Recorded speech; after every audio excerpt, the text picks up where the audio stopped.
Nesse vídeo vamos falar sobre o polêmico, mas real, artigo de Christophe Clavier sobre o declínio do coeficiente intelectual da população mundial.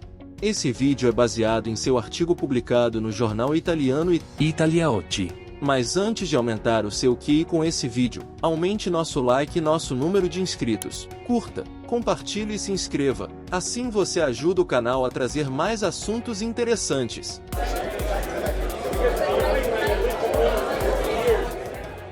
Christophe Clavier é um professor de estratégia da HEC, Escola de Estudos Superiores de Comércio, em Paris, e autor do livro Les Voies de la Stratégie, Os Caminhos da Estratégia. Ele escreveu sobre o declínio do coeficiente intelectual da população mundial e a inversão do efeito Flynn.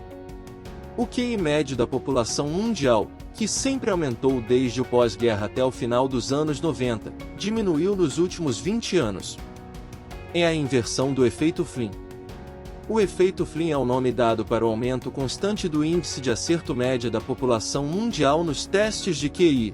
Tem esse nome em alusão ao psicólogo americano James Flynn, que em 1982 o identificou e documentou após analisar os manuais americanos para testes de QI e perceber que esses testes eram revisados a cada geração para manter a média em 100 pontos.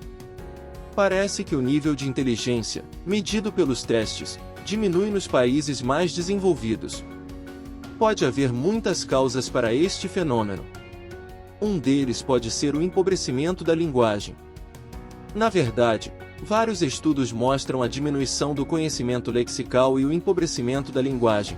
O conhecimento lexical refere-se ao conhecimento das palavras, sua pronúncia, significados, ortografia e uso adequado em um determinado contexto.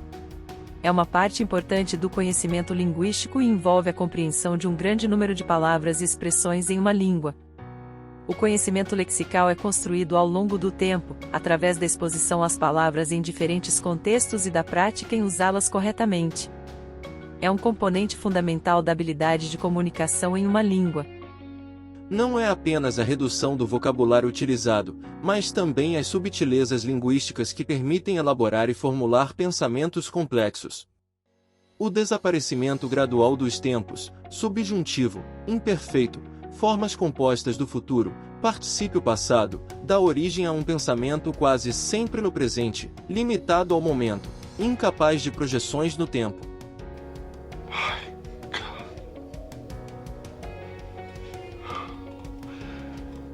Do you know what this means?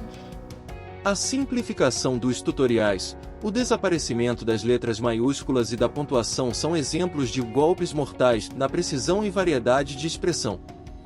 Apenas um exemplo: eliminar a palavra signorina, senhorita, mademoiselle, agora obsoleta, não significa apenas abrir mão da estética de uma palavra, mas também promover involuntariamente a ideia de que entre uma menina e uma mulher não existem fases intermediárias.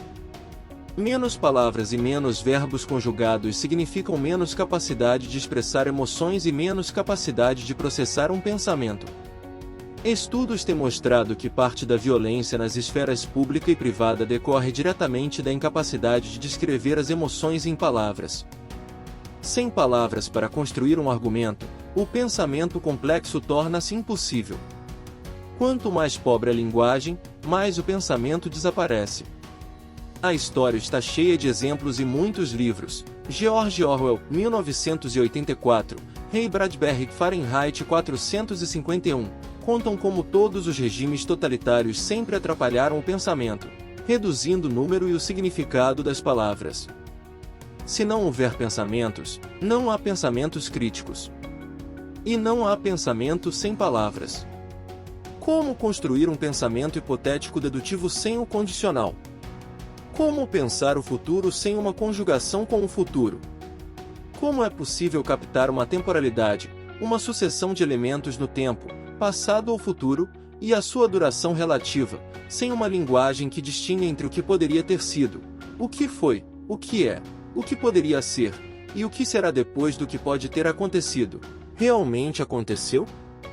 Caros pais e professores, façamos com que os nossos filhos, os nossos alunos falem, leiam e escrevam.